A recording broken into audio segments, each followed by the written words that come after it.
ప్రకృతి వ్యవసాయంలో 18 ఏళ్ల అనుభవం. సేంద్రియ పద్ధతిలో పండించిన ఆర్గానిక్ బియ్యం, మచిలీపట్నం సన్న బియ్యం, 1 సంవత్సరం పాత బియ్యం, 25 కేజీల బస్తా కేవలం 1750 రూపాయలు మాత్రమే. మరిన్ని వివరాలకు సంప్రదించండి 7908679140.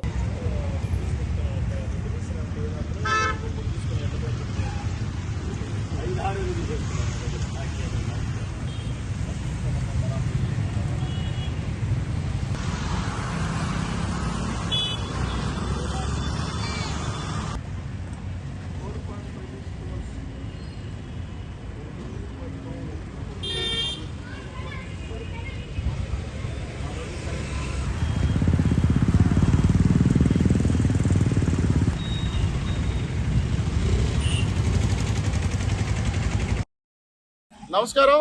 మనం చూస్తున్నాం గుంటూరు నగరంలోని ఏపీ పర్యాటక శాఖకు సంబంధించిన శిల్పారామం.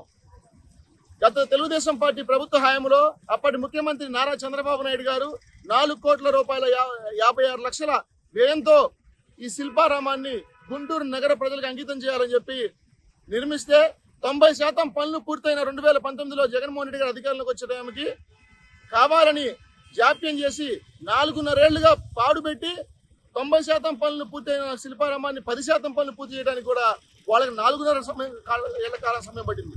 ఎందుకు పట్టిందంటే ఈ 4.5 ఏళ్లు దాన్ని కదిలించకుండా శిల్పారామాన్ని అంతే ఉంచి ఇప్పుడు పర్యాటక శాఖ మంత్రి ఆర్కే రోజా గారు వచ్చి మొన్న ఇక్కడ హంగు ఆర్భాటాల మధ్య ఓపెనింగ్ చేసుకుని వెళ్ళారు.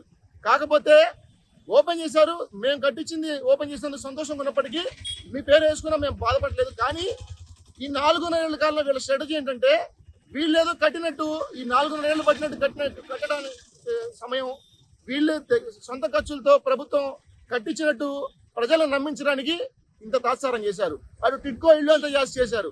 అంటే ఈ 4.5 ఏళ్ళు పాడుపెట్టి వీళ్ళు ఇప్పుడేదో కట్టించి ఇచ్చినట్టు ప్రజలను నమ్మిద్దామని చెప్పి ప్రజల్ని తప్పుదో పడించడానికి ఇది ఒక స్ట్రాటజీగా భావించాల్సిన అవసరం ఉంది. ఏదేమైనా గత 2.5 సంవత్సరాల కాలంగా తెలుగు యువత పోరాట ఫలితంగానే తెలుగుదేశం పార్టీ పోరాటంలో భాగం. ఎందుకంటే గతంలో తెలుగు యువత ఆధ్వర్యంలో ఇక్కడ 2 సార్లు నిరసన కార్యక్రమాలు తెలియజేశాం. తర్వాత భవిష్యత్తు గ్యారంటీ బస్సు యాత్రలో కూడా ఏదైతే ఈ జోన్ 3 బస్సు యాత్రలో కూడా ఈ శిల్పారామాన్ని పెట్టి మనం చేసిన గంటగా చెప్పుకోవడానికి అప్పుడు మేము ప్రయత్నించాం. కానీ ఈరోజు ముమ్మాటికి ఇది తెలుగుదేశం పార్టీ తెలుగు యువత పోరాట ఫలితంగానే ఈరోజు గుంటూరు నగరానికి శిల్పారామం అంకితం అని అయిందని చెప్పి ఈ సందర్భంగా చెప్పడానికి మేము ఎంతో గర్వంగా సంతోషపడుతూ ఉన్నాం. 2023 సంవత్సరం చివరి రోజు కాబట్టి రివ్యూలో భాగంగా ఈ రోజు ఇక్కడికి వచ్చి మా పోరాట ఫలితంగా ఏర్పడిన ఓపెన్ అయిన శిల్పారామం వద్ద ఈరోజు సెల్ఫీ పాయింట్ పెట్టడం జరిగింది. కానీ ఈ వైకాపా నాయకులు ఇప్పటికైనా ఈ అబద్ధ ప్రచారాలు, అసత్య ప్రచారాలు, ప్రజల్ని నమ్మబలికే ప్రచారాలు ఆపాలా. వాస్తవ రూపంలోకి వచ్చి నిజంగా మీరు సొంతంగా కట్టుకొని మీ పేర్లు పెట్టుకోవాలి తప్పలేదు. కానీ ఎవరో కట్టినట్టు ఈ మధ్యకాలంలో చంద్రబాబు నాయుడు గారు గతంలో ఎన్టీ రామారావు గారి పేరు మీద కానివ్వండి, అప్పుడు కట్టి ఎన్టీఆర్ హెల్త్ యూనివర్సిటీకి వాళ్ళ తండ్రి పేరు పెట్టుకున్నప్పుడే ఈ ప్రభుత్వం ఈ జగన్మోహన్ రెడ్డి విశ్వసనీయత కోల్పోయారు. హెల్తీ రాజకీయాలను దెబ్బతీశారని కూడా ఈ సందర్భంగా నేను తెలియజేస్తా ఉన్నా.